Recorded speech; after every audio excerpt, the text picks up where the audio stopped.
Hello and welcome. This is the Gshock GMA-P2100 and I'm going to show you how to sync your analog and digital time or how to perform hand-home position adjustment. This happens when your watch hands are not correct with your digital time over here.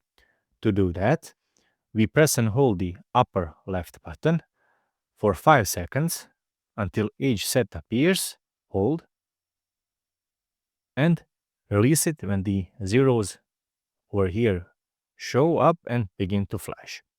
Now the watch hands will align exactly at 12 o'clock. If the hands are not aligned, that means that your hand alignment is not correct. To perform hand alignment, if the hands are not aligned correctly, in this case they are, but if they are not, you press this button to move it counterclockwise or this button to move it clockwise.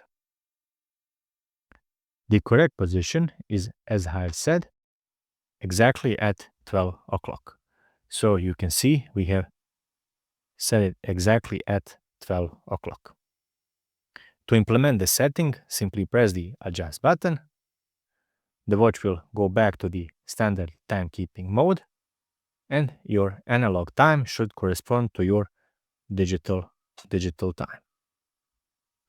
Thank you very much for watching, and if you are into watch related content, please subscribe. So thank you.